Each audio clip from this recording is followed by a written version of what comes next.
자, 지난 영상에서 저희가 프로그래밍 언어를 다루는 사람이라면 그게 개발자가 됐든 뭐 저희처럼 분석을 하는 사람이 됐든 어쩔 수 없이 마주하게 되는 예외를 어떻게 처리하고 다루게 되는지에 대해서 얘기를 해봤습니다. 앞으로 여러분들이 어쩔 수 없이 경험을 많이 하게 되니까 특히 try if set 구문을 많이 사용하시게 될 거예요. 그래서 어떻게 쓰는 건지, 그리고 내가 어떻게 하면 예측 불가능한 예외를 예측 가능한 예외를 이렇게 끌어올지에 대한 고민들을 많이 해보시면은 아주 좋을 것 같습니다.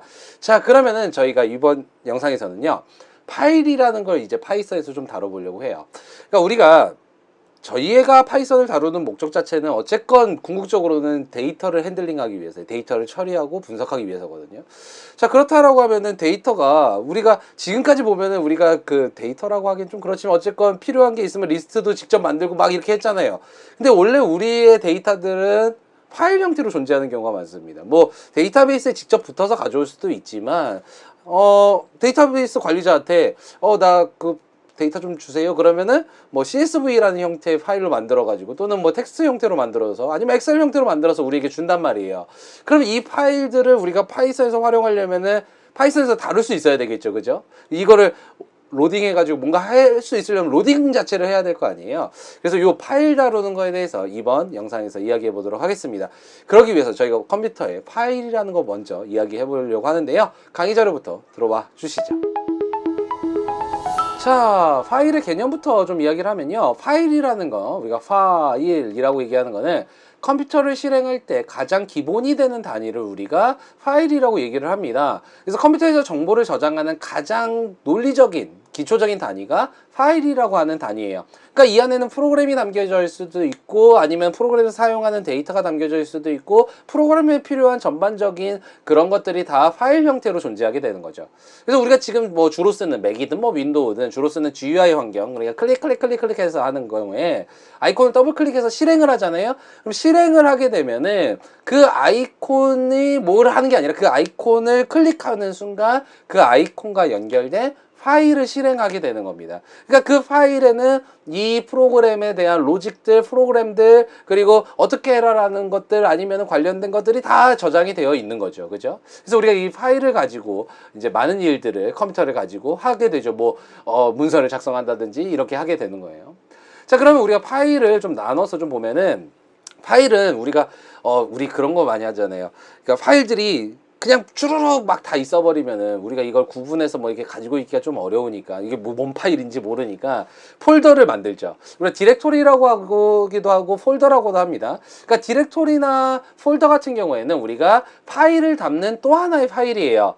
그러니까 여러 파일을 포함할 수 있는 그릇이라고 생각을 하시면 됩니다. 그래서 이 디렉토리라고 하는 거, 폴더라는 거는 윈도우에서 폴더라고 부르는데, 직접 프로그램을 실행하지 않지만 다른 파일들 좀 구분해서, 뭐 예를 들어서 뭐 1분기 데이터는 이 폴더에다 모아놓을게요. 뭐 2분기 데이터는 여기다 모아놓을게요. 아니면은 내가 요번에 쓰는 문서들은 이렇게 모아놓을게요. 그래서 논리적 단위로 파일을 분할해서 우리가 사용하는데, 이렇게 디렉토리라고 하는 거, 폴더라고 하는 것들을 사용을 하게 됩니다. 그래서 저도 잘 못하는데 파일 여러 개 만들면은 이 폴더 구분 잘 해놓는 사람도 있잖아요. 정리 잘 해놓고. 그게 논리적 단위로 잘 분할했다는 뜻이기도 합니다. 자, 어쨌건 그렇고요. 파일 자체는 우리가 파일명과 확장자로 구분을 해놓고요. 그래서 파일명이 있고 점 하고서 뭐 여기 뒤에 확장자가 붙게 되죠. 그래서 바로 이 확장자를 통해서 파일의 쓰임을 구분하고 있습니다. 예를 들어서 우리가 주피터 노트북에서 쓰고 있는 파일은 ipynb라고 하는 확장자를 가져서 주피터 노트북에서 이 .ipynb를 가지는 파일을 읽게 되면은 촤앙 하고 코드가 보이게 되는 거죠. 뭐 인터넷 웹페이지 같은 경우에는 HTML이라고 하는 확장자를 가져서 그게 HTML 문서를 나타내기도 하고, 뭐 워드 같은 경우는 docx, 뭐 엑셀 같은 경우는 뭐 XLS 뭐 이렇게 다 가지고 있잖아요. 그래서 쓰임을 구분하는 확장자까지 가지고 있습니다. 자, 이거 아주 기초적인 컴퓨터에 대한 이야기니까 이제 조금 더 들어가 보도록 하죠. 자, 우리가 파일이라는 건요, 특히 이제 파이썬에서 우리가 파일을 다룰 때는 꼭 이렇게 좀 구분을 합니다. 바이너리 파일과 텍스트 파일로 구분을 해요. 텍스트 파일이라는 거는 사실 텍스트 파일 자체도, 우리 텍스트 파일 그러면은 .txt로 되어 있는 파일들을 보통 텍스트 파일로 이제 우리가 보고 있는데, 실은 여러분들 보는 파일 중에서 .csv라는 파일도 있어요. 요게 CSV라는 거는 separated value, 그래서 값들을 컴마로 구분해 놓은 그런 텍스트 파일입니다. 그래서 특수하게 좀 CSV라고 붙여놔서 여러분들이 사용을 하시는데, 앞으로 저랑 여러분이랑 이 CSV 파일을 많이 보게 돼요. 어쨌건 이런 텍스트 파일 같은 경우에는 우리가 바로 열어서 볼 수가 있어요. 그래서 텍스트 파일 같은 경우에는 사람도 이해할 수 있는 형태인 바로 문자열 형식으로 저장된 파일들을 우리가 텍스트 파일이라고 부릅니다. 그래서 텍스트 파일인지 바이너리 파일인지 구분하는 방법은 메모장으로 열어보시면 돼요. 메모장으로 열어보면은 막 이상한 글자가 안 나오고 딱 보인다, 뭐 이렇게 내가 볼 수 있는 글자로 보인다, 그러면 텍스트 파일이고, 메모장으로 열었는데 이상한 글자가 보인다 그러면 바이너리 파일입니다. 자, 그럼 바이너리 파일은 뭐냐? 바이너리 파일이라는 거는 컴퓨터가 이해할 수 있는 이진법의 형식으로 저장된 파일이 바이너리 파일이에요. 그래서 얘는 메모장이나 텍스트 파일을 읽어오는 프로그램을 열면은 다 깨져서 안 보이고요. 그 파일을 읽을 수 있는 프로그램이 있어야지만 제대로 읽혀지는 파일들이 바이너리 파일입니다. 그래서 바이너리 파일 같은 경우에는 여러분들이 일반적으로 뭐 한글 파일이라든지 뭐 워드 파일이라든지 파워포인트 파일 같은 거, 그런 것들이 다 바이너리 파일이에요. 그 안에 분명히 내용이 있는데 그게 컴퓨터만 이해할 수 있는 형태로 되어 있기 때문에 이거를 해석할 수 있는 프로그램으로만 그 파일을 읽어야지 그 내용을 볼 수가 있는 거예요. 그래서 텍스트 파일 같은 경우에는 우리가 사람도 이해할 수 있는 형태로 저장되기 때문에 메모장으로 열면 바로 확인이 가능합니다. 그래서 뭐 HTML 파일 같은 경우에도 텍스트 파일 형태로 되어 있어요. 그리고 우리 파이썬 코드 파일, 그리고 IPIMB 같은 경우에도 메모장에서 바로 열 수가 있습니다. 그래서 그렇긴 한데 실은 텍스트 파일 자체도 원래 저장될 때는 바이너리 형태로 저장이 돼요. 근데 텍스트 형태로 읽어올 수가 있어서 우리가 데이터를 다룰 때는 이런 텍스트 파일 형태로 많이 가지고 있습니다. 근데 제가 방금 말씀드렸듯이 텍스트 파일도 바이너리 형태로 저장이 되어 있다며요. 바이너리 형태라는 거는 어쨌건 컴퓨터가 이해하는 거거든요. 컴퓨터는 뭐밖에 모르냐면 숫자밖에 몰라요. 그것도 이진법밖에 모르는 그런 아이입니다. 그렇기 때문에 텍스트 파일도 그렇게 저장이 되어 있거든요. 그래서 시스템에서 이 텍스트 파일을 읽었어, 예를 들어서 메모장에서 읽었어 라고 하면은 사람이 보기 위해서, 사람이 보도록 인코딩이란 방식을 써가지고 숫자로 되어 있는 거를 문자로 해석을 해주는 그런 방식으로 되어 있습니다. 그러니까 그냥 숫자로 저장되어 있는데 그 숫자를 문자로 바꿔주는 인코딩이란 방식을 사용해서 여러분들한테 보여주는 거예요. 그러니까 실은 컴퓨터가 태생적으로 그렇고, 원래 컴퓨터라는 기계는 숫자밖에 모른단 말이에요. 그것도 1, 0밖에 모르는 아이인데, 그래서 그 숫자밖에 모르는 아이한테 문자를 인식시키고 문자를 표현하게 하는 게 굉장히 좀 어려운 일이에요. 그래서 이렇게 합니다. 뭐냐면 숫자를 인식하는 최소 단위는 우선 우리가 1비트라는 단위를 가져가요. 10, 10으로 해서 1비트라는 단위를 가지고 있는데, 문자는 아무래도 종류가 숫자보다 많죠. 숫자는 0, 1, 2, 3, 4, 5, 6, 7, 8, 9만 있으면 되잖아요. 그렇기 때문에 문자를 인식하기 위해서 좀 더 최소 단위보다 큰 8개의 비트를 사용을 합니다. 그러니까 우리가 문자 하나다 라고 하면은 8개 비트, 8비트, 즉 1바이트라고 그러는데 1바이트를 최소 단위로 사용을 해요.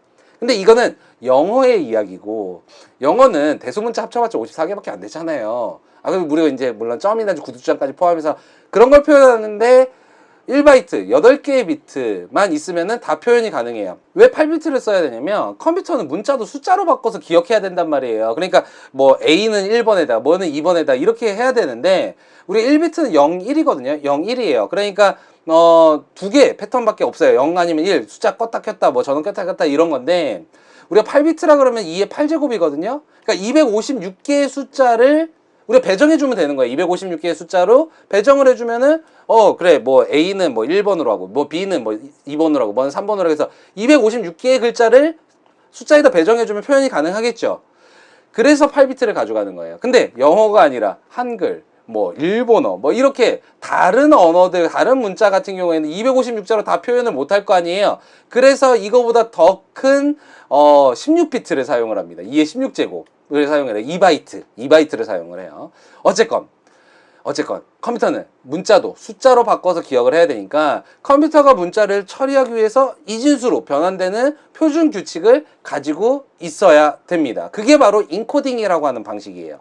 그러니까 예를 들어서 A를 0에 대응시키고 B는 뭐 대문자 B는 1에다 대응시키고 C는 2에다 대응시켰다. 그럼 이것도 이진법으로 바꿔야 된단 말이에요. D는 뭐 3으로 했다 그러면 얘는 이진법으로 0이고 얘는 뭐 1이니까 1이고 뭐 얘는 1, 0이고 이진법으로 바꾸면 얘는 1, 1이고 이렇게 바꿔야 되는데 문제는 이렇게 해서 숫자를 나타내면은 예를 들어서 1, 0, 0, 1이라고 되어 있어요.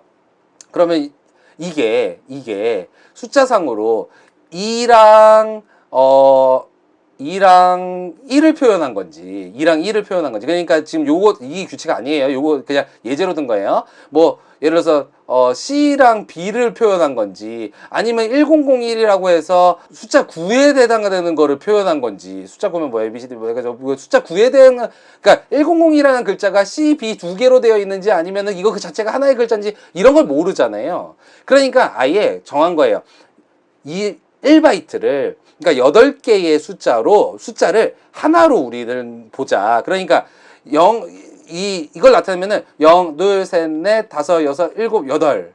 그리고 B 같은 경우에 하나, 둘, 셋, 넷, 다섯, 여섯, 일곱, 1 요렇게. 그러니까 8자리별로 끊어서 우리가 문자를 표현하겠다라고 해서 256개의 숫자예요. 그러니까 8자리로 하면 256개의 숫자가 표현이 되니까 그걸 가지고 256까지 표현이 되니까 이걸 가지고서 각각의 문자를 대응시켜 놓은 게 인코딩이라는 겁니다. 그러니까 컴퓨터에 저장될 때는 숫자로 저장되는데 나중에 읽어보니까 8자리를 딱 빼서 8자리 단위로 빼서 이거는 A, 이거는 B 이렇게 만들어 놓은 거예요. 근데 숫자가 너무 길어지면은 8자리가 너무 길잖아요. 그러니까 16진수로 바꿔서 이제 저장을 하게 되는데 자, 그래서 예제를 한번 보여드리면 예를 들어서 UTF-8이라고 하는 인코딩 방식을 쓰면은 UTF-8이라는 인코딩 방식을 쓰면은 0번은 공백을 의미하고요. 널 값을 의미하고 그냥 공백이에요. 공백을 의미하고 001번은 이 표시예요. 그러니까 65번은 대문자 A 그리고 97번은 소문자 A 이렇게 정해 놓는 겁니다. 그러니까 우리가 인코딩을 할 때 UTF-8이라는 거를 인코딩하게 되면은 8자리 숫자가 왔을 때 그 숫자가 97번이면 그는 A라고 문자열을 바꾸고 소문자 A로 바꾸고 65번이 왔어 그럼 대문자 A로 바꾸고 이렇게 정해 놓는다고요. 그런데 이 인코딩 방식이 UTF-8만 있으면은 괜찮은데 그러면 어디서든 딱 텍스트 파일을 읽을 수 있을 건데 UTF-8 같은 경우에는 256자밖에 표현을 못 한단 말이에요. 태생적으로 8이잖아요. 8비트를 사용을 하기 때문에 256자가 최대한으로밖에 표현이 안 돼요. 그럼 우리가 다뤄야 되는 문자는 그거보다 많은데 그렇기 때문에 각 나라별로 인코딩 방식을 따로 가지고 있습니다. 제일 대표적으로 영어 같은 경우에는요. 실은 영어 같은 경우에는 인코딩 방식이 그렇게 문제가 안 돼요. 왜냐면 다른 인코딩 방식이 대부분의 인코딩 방식은 숫자 65는 그 A로 하고 대문자 A로 하고 뭐 숫자 97 같은 경우는 소문자 A로 하고 이렇게 되어 있기 때문에 크게 관련이 없어서 영어는 별로 문제가 안 되는데 어쨌건 영어는 가장 많이 사용되는 거는 뭐 UTF-8이라는 인코딩 방식을 가장 많이 쓰지만 초기에는 아스키 인코딩이라는 걸 썼습니다. 발음이 좀 그렇게 한데 이거 아스키라 그래요. 그러니까 아스키 인코딩 방식을 써서 첫 64개는 구두점이라든지 뭐 컴마라든지 공백이라든지 스페이스라든지 이런 것들을 문자를 표시를 했고 65번째부터 알파벳이에요. 그러니까 이게 UTF-8도 아스키 인코딩의 방식을 사용을 한 거예요. 근데 이제 다른 나라 언어들 그러니까 불어라든지 뭐 독일어라든지 이런 거 보면은 막 이렇게 점 붙어 있는 거 있죠. 혹시 공부하시는 분들 이렇게 돼 있는 거. 그러니까 위에 알파벳 외에 다른 문자들이 더 있기 때문에 65번째부터 알파벳 두는 거 외에 다른 문자가 있잖아요. 그래서 아스키 코드의 빈 공간 그러니까 256자 다 아니었거든요. 처음에 아스키 인코딩 256개 다 안 썼어요. 그래서 거기 빈 공간에다가 이런 구두점을 가진 애들을 배치를 해준 거예요. 그게 라틴 1이라고 하는 인코딩 방식입니다. 그래서 ISO 8859라고도 부르고 라틴 1이라고도 불러요. 어쨌든 그렇게 좀 확장을 했어요.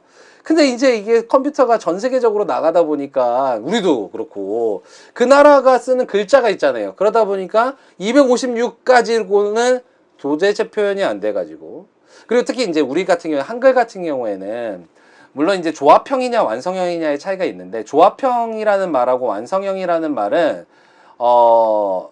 여러분들 좀 참고로 알아두시면 좋은데 한글을 컴퓨터에 표현을 할 때 조합형 같은 경우에는 초성, 중성, 종성의 글자를 합쳐서 표현을 해줘요. 그러니까 초성, 중성, 종성 그러면은 우리가 예를 들어서 감이라는 글자 있으면 요게 초성이고 중성이고 종성이잖아요. 그러니까 얘는 기역부터 희까지 표현 가지고 있으면 되고, 얘는 아부터 뭐 이까지 해놓고, 그리고 이거 말고도 뭐 좀 특수한 뭐 상격이라든지 뭐 이런 거 있을 거고, 여기도 뭐 이제 뭐 이런 이제 겹하는 거라든지 이런 거 가지고 있으면 되잖아요. 그리고서 이걸 조합해서 보여준다 그래서 조합형이에요. 그래서 조합형으로 되어 있는 경우에는 문자를 뭘 쓰더라도 다 만들어질 수가 있습니다. 그러니까 우리 아예 안 쓰는 막 이런 글자도 조합형에서 만들 수 있어요. 왜냐면 초성, 중성, 종성에 대한 글자를 가지고 있으면 되니까. 근데 그렇게 안 하고요. 저희가 컴퓨터 들어올 때 초기에 조합형으로 만드는 게 초성 따로, 중성 따로, 종성에서 이렇게 결합을 하는 게 좀 어려워서 완성형의 형태로 개발을 했습니다. 무슨 얘기냐면 기역이라는 글자, 가라는 글자, 갸라는 글자, 이거 하나하나를 다 숫자에 대응을 시켰어요. 그러다 보니까 실제로 이렇게 해서 만들 수 있는 글자가 11,172개의 글자를 가질 수가 있습니다. 근데 이거 말고도 이런 글자가 새로 나온다 그러면은 모르겠어요. 그러니까 우리가 쓰는 글자를 완성해 보면 11,172개가 된대요. 그러니까 우리가 지금 현재 쓰는 거. 그렇기 때문에 이 11,172개는요. 2바이트로도, 그러니까 우리가 지금 1바이트를 쓰고 있는 128비트라 그래야 되는데 이거 바이트로 써놨네요.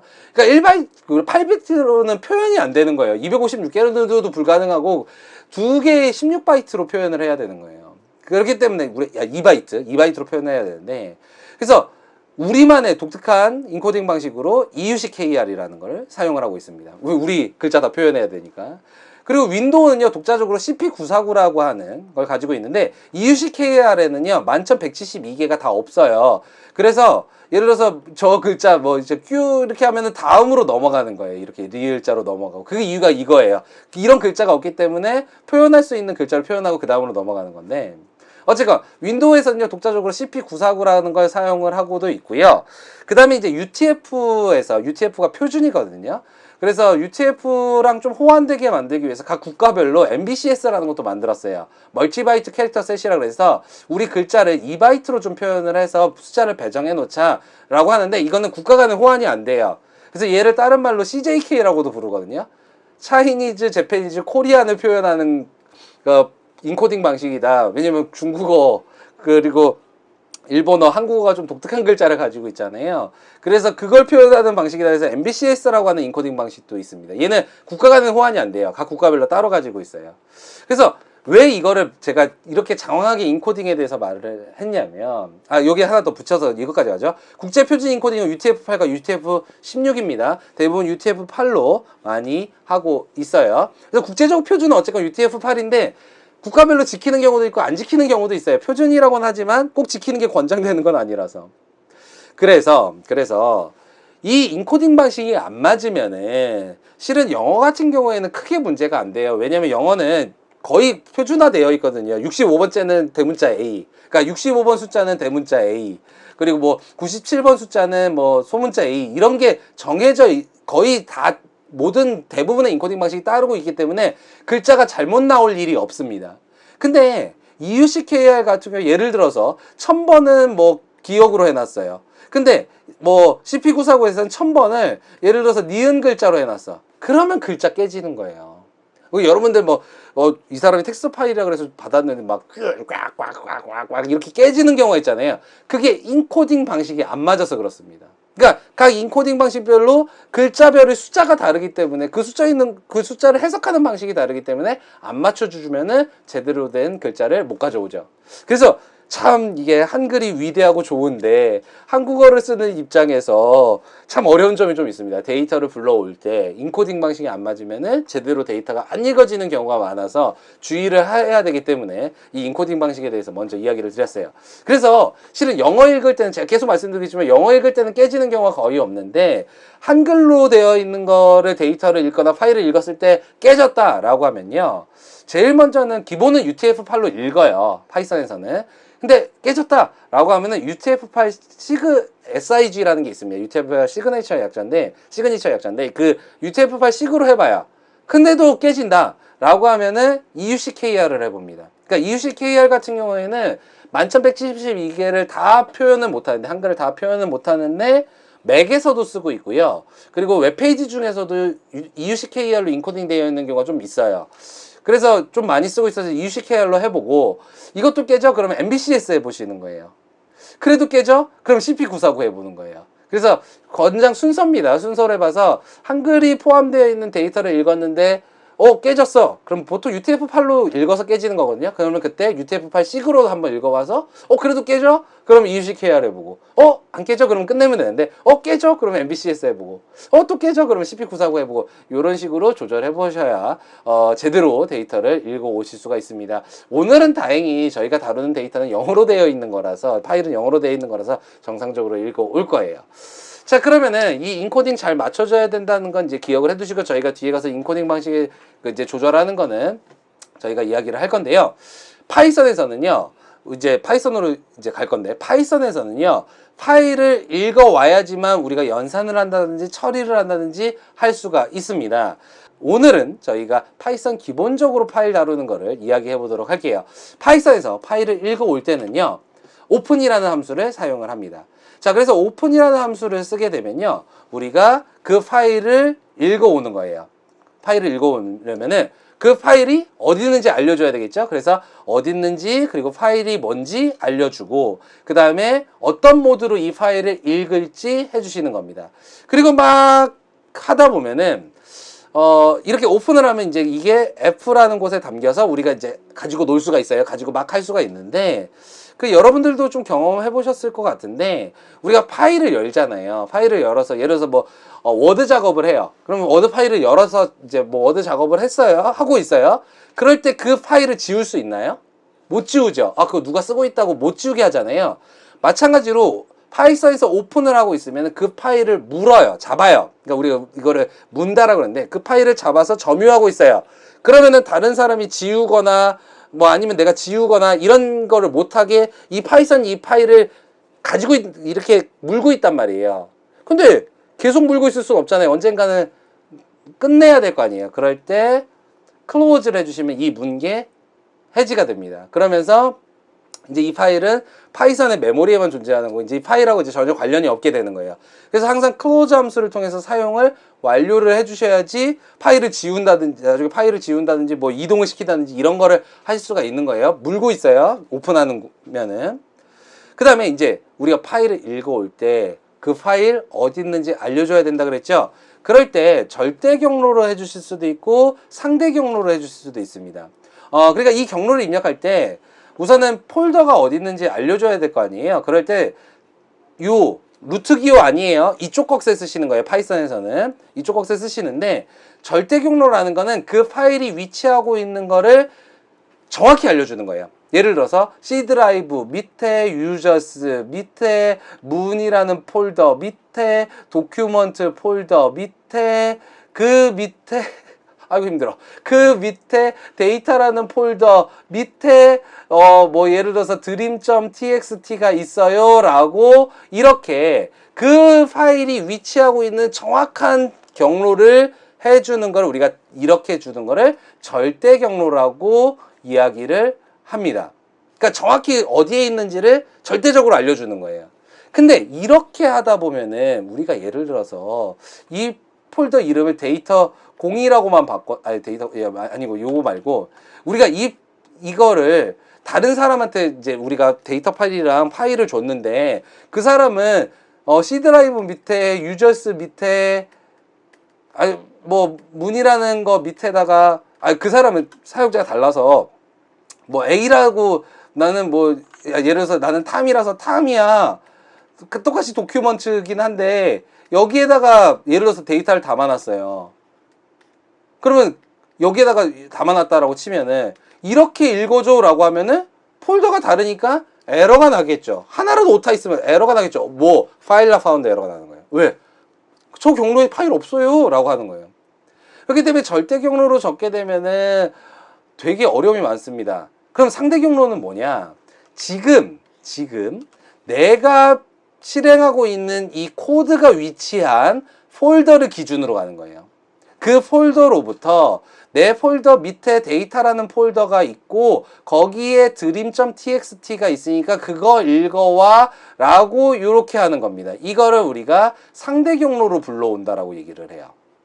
그러니까 내가 위치하고 있는 폴더가 기준이에요. 그러니까 내 코드가 실행되고 있는 폴더가 그 폴더에 dream.txt가 있으면은 그러면 그냥 이렇게 해주면 돼요. 그러면 내가 위치한 코드가 위치한 그 폴더에 dream.txt가 있으면 정상적으로 찾아와요. 그러면 이렇게 해주면요. 내 코드 밑에 데이터란 폴더가 있고 거기에 dream.txt가 있어. 그걸 읽어와 라고 한다고요. 그러니까 이렇게 되면은 어떤 사람이 나는 C 드라이브 밑에 C 드라이브 밑에 유저스 밑에 그 사람은 탐이었어요. 탐 밑에 그리고 거기에 코드가 있어. 거기에 코드가 있고 거기에다 dream.txt를 놨어요. 라고 하더라도 상대 경로를 이렇게 주면 그 사람 코드가 여기에 있었어. 여기 탐 폴더에 있었어. 그러면 정상적으로 읽어진다고요. 이게 상대 경로와 절대 경로의 차이입니다. 그래서 저는 상대 경로 쓰는 걸 권장을 하고요. 제가 앞으로도 계속 상대 경로를 쓸 거예요. 그래서 오늘 아마 이제 제가 실습할 때 아마가 아니고 실습할 때 보여드릴 건데 아마 얘기해야 되는구나. 아마 여러분들이 오류가 좀 날 거예요. 그거는 그 파일이 없다라는 파일러 파운드 에러를 많이 볼 건데 상대 경로를 어떻게 쓰는지 절대 경로를 어떻게 쓰는지를 잘 보시면서 따라와 주세요. 앞으로도 잘 보셔야 됩니다. 그러면은 파일명은 이제 어디 있는지 알려줬어요. 그게 절대 경로가 됐든 상대 경로가 됐든 알려줬어. 그럼 열기 모드는 뭐냐? 한번 짚어보도록 하죠. 열기 모드는요. 우리가 이 파이썬에서 이 파일을 읽어서 뭐 할지를 정해주는 거예요. 그래서 R이라고 하면요. 파일을 읽어서 메모리에다 올려놓고 내가 뭔가 할 때 하는 게 읽기 모드입니다. 그래서 읽기 모드라는 건 파일을 읽는다 그래서 R이 약자예요. 리드의 약자로 R이에요. 근데 만약에 이 R로 읽은 거는 텍스트 파일일 경우에는 그냥 R로 읽으면 돼요. 그러면 텍스트 파일을 R로 읽으면은 UTF 파일로 인코딩해서 얘가 우리가 볼 수 있는 형태로 쫙 읽어옵니다. 근데 텍스트 파일이 아니라 얘가 바이너리 파일이에요. 근데 우리가 뒤에서 배우겠지만 파이썬 안에도 바이너리 파일을 다룰 수 있는, 그러니까 특수한 바이너리, 그러니까 그 라이브러리에서 쓰는 특수한 형태의 파일은 바이너리 형태로 저장하거든요. 텍스트 형태가 아니고. 그러면 그거를 읽어올 때는 텍스트 형태로 읽어오면 안 되겠죠. 그럴 때는 RB라고 하면 됩니다. 그러면 바이너리 형태로 읽어오는 거예요. 그러면은 그렇게 읽어오면은 그거를 그 바이너리 파일에 다룰 수 있는 라이브러리로 해석을 해주면 되는 거예요. 그건 좀 이따가 해볼게요. 그럴 때는 RB로 쓰는 거예요. RB로. 그 다음에 W는 쓰는 거예요. 말 그대로. 파일의 내용을 쓸 때 하는 건데 이 W를 하면요. 기존에 있던 내용이 다 지워집니다. 다 지워지고 새로 파일을 만드는 거랑 똑같아져요. 그러니까 기존에 파일 이름이 있으면은 새로 만들게 되는 거고, 그러니까 다 지우고 새로 만드는 거고, 없는 파일 이름을 주면은 그 파일로 새로 만드는 겁니다. 그래서 W 같은 경우에 사용에 주의를 하셔야 돼요. 쓰기 모드인데 기존에 있던 내용 다 지워집니다. 그거 주의해 주시고요. 만약에 내가 쓰는데 바이너리 형태로 써야 된다. 텍스트 형태가 아니라 바이너리 형태로 써야 된다. 그러면 WB로 해주시는 거예요. 그 다음에 A 모드는요. A 모드는 파일의 마지막에 새로운 내용을 추가할 때 쓰는 거예요. 그래서 우리가 추가 모드라고도 하는데 얘는 기존의 내용을 지우지 않고 내가 A로 하면은 그 밑에다가 추가하는 거예요. 그 밑에다 추가하는 겁니다. 그 다음에 AB는요. 말 그대로 바이너리 파일에다 이어서 또 바이너리 형태로 추가하는 거예요. 그래서 얘는 지우지는 않고 기존에 파일이 있다 그러면 지우지. 근데 얘는요. 기존에 파일이 없으면 무조건 에러예요. 그거는 주의를 해주세요. 왜냐면 얘는 추가하는 거기 때문에. 기존에 파일이 없는데 새로 만들어야 되는 그러면 W 모드로 하시는 거고, 기존에 파일이 있는데 거기다 추가를 해야 된다 그러면 A 모드로 들어가시는 겁니다. 그 다음에 우리가 여기 R이든 RB든 W든 WB든 뭐 한다 그러면 거기다 플러스를 붙여주면요. R 플러스 또는 RB 플러스, W 플러스 또는 WP 플러스 하면은요.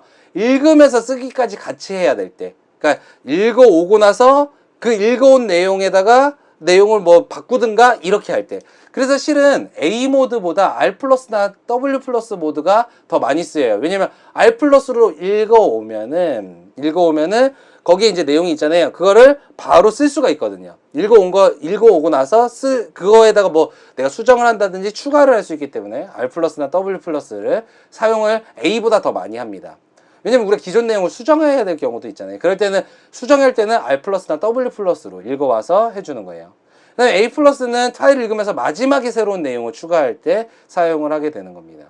그래서 요 모드가 차이예요. 그러니까 그냥 A로 하면은 그냥 읽어오는 게 아니기 때문에 우리가 A 모드를 읽어서 거기다가 넣는 거고, A 플러스 하게 되면은 읽어와서 우리가 그 내용도 확인할 수 있고 추가도 할 수 있는 거예요. 그래서 그 차이가 있습니다. 저희가 가장 많이 쓰는 건요. 가장 많이 쓰는 거는 R 모드 또는 W 모드 또는 R 플러스 모드를 가장 많이 사용합니다. R 플러스랑 W 플러스는 똑같은 기능이에요. 그래서 요걸 가장 많이 쓰고요. 만약에 바이너리로 써야 된다 그러면은 RB, WB를 사용을 하게 돼요. 자, 그러면은 우리가 오픈해가지고 파일 읽어서 하면 된다 그랬잖아요. 그죠? 하면 되는데, 우리가 그러면 다 읽었다가 얘가 계속 물고 있으니까 클로즈 해줘야 된다 그랬잖아요. 이것도 귀찮으면요. 위드 문이라는 것과 같이 사용을 하면 됩니다. 위드 문으로 사용합니다. 위드 오픈해서 이렇게 파일 이름 적어주고, 모드 적어주고, 하게 되면요. as 문을 해서 이 변수에다가 할당을 해주면은 우리가 그걸 가지고서 하게 되는데, 여기 들여쓰기를 통해서 여기 이 명령들을 실행하게 되는데, 위드문에서 들여쓰기가 끝나잖아요? 그러면 클로즈 한 거랑 똑같이 됩니다. 그러니까 굳이 클로즈를 안 써도 돼요. 그래서 되게 많이 씁니다. 위드문으로 열면은 클로즈를 안 해줘도 되니까, 그러면 물고 있는 게 자동으로 딱 풀어지니까, 클로즈 까먹어도 되니까, 안 써도 되니까, 위드문을 통해서 많이 사용을 해요. 자, 그러면은 위드 오픈 했잖아요. 위드 오픈을 하든 그냥 오픈을 하면 이제 그걸 가지고 뭘 할지 알려줘야 되겠죠. 자, 그래서 R 모드로 읽은 경우에 우리가 이렇게 합니다. read lines 하게 되면요, 한 줄씩 읽어서 그거를 리스트 형태로 반환을 해줘요. 리스트 형태로 read lines로 하면은. 그리고 주의 구분은요, 텍스트 파일에 루트 n이라고 되어 있으면은 이게 바로 줄 구분이에요. 한 줄 내려줘 라는 뜻이거든요. 엔터키 눌러줘 그 뜻이라서 루트 n이고, 루트 t 같은 경우에는 탭이에요. 탭. 그래서 탭 루트 n, 루트 t 정도는 기억해 두시면 좋은데, 어쨌건 한 줄의 기준은 루트 n으로 되어 있습니다. 그래서 줄별로 읽어와요. 줄별로. 그래서 줄별로 읽은 다음에 리스트 형태로 0번째 줄, 첫 번째 줄, 두 번째 줄 이렇게 읽어옵니다. 근데 내가 만약에 한 줄씩 좀 읽어서 뭔가 좀 처리를 해야 되겠다. 그럼 리드 라인스 말고 리드 라인이에요. 그거는 리드 라인이 실행될 때마다 한 줄 읽어옵니다. 그러니까 리드 라인을 한 번만 쓰면은 0번째. 그 다음에 리드 라인 또 쳤다 그러면은 첫 번째. 리드 라인 또 쳤다 두 번째. 리드 라인 또 쳤다 세 번째. 이렇게 실행할 때마다 한 줄 읽어와요. 나는 그거 필요 없어. 나는 그냥 다 읽어올래. 그때는 여기 있는 리드를 사용하시는 겁니다. 리드 하면은 전체적으로 다 읽어서 하나의 문자로 만들어요. 자, 정리할게요. 읽어올 때 리드 하면은 전체적으로 다 읽어온다. 리드 라인스 하면은 한 줄씩 구분해가지고 리스트로 준다. 그리고 리드 라인 하면은 실행할 때마다 한 줄 읽어온다라는 거예요. 자, 그렇고요. 자, 그 다음에 파일 쓸 때는 W 모드로 하시면 되는데 꼭 인코딩 방식을 지정해 주셔야 됩니다. 그리고 write 해주시면은 쓰게 되는 거예요. 자, 그래서 요거 잘 기억을 해 주시고요. write 좀 이따 해볼게요. 그 다음에 추가 모드는 원래 있던 거에다가 추가하는 A로 해가지고 그때도 write 해주면은 추가해 주는 거예요. 근데 제가 A 모드하고 W 모드의 차이 말씀드렸죠? W 모드는 우리가 오픈 W 하자마자 내용을 다 없애요. 물론 W 플러스로 읽으면은 내용을 읽어오면서 플러스기 때문에 되지만 W를 읽으면은 아예 지워요. 그렇기 때문에 지우고 나서 write, 새로 write 한다고 생각하시면 됩니다. 그 다음에 A는 그 뒤에다 추가하는 거예요. 원래 있던 내용 건들지 않고 뒤에다 추가하는 거예요. write 하게 되면은. 좀 이따 실습해보면 더 이해가 빠르실 것 같아요. 자, 그 다음에 우리가 파일을 쓰든 뭐 파일을 만드는데 새로운 폴더를 좀 만들어야 될 때도 있잖아요. 그럴 때는 OS 모드를 쓰시면 됩니다. mkdir 하시면은 우리가 거기 안에 있는 거기 우리 폴더를 하나 만들 수가 있어요. 이 OS 모드 같은 경우에는 파이썬에서 파일 시스템을 다루는 그런 아이로 되어 있어서 기능이 되게 많아요. 제일 많이 쓰는 게 mkdir도 많이 쓰고요. 새로운 폴더 만들 때 쓰고 listdir이라는 거 쓰는데 이건 제가 뒤에 가서 보여드릴게요. 어쨌건 오늘은 mkdir에서 새로운 파일도 만들어 보도록 하겠습니다. 자, 그러면은 저희 주피터 노트북 가서 한번 해봐야 되겠죠? 자, 그래서 다음 영상에서 저희 주피터 노트북 가지고 실습해 보도록 하겠습니다. 그럼 다음 영상에서 뵐게요.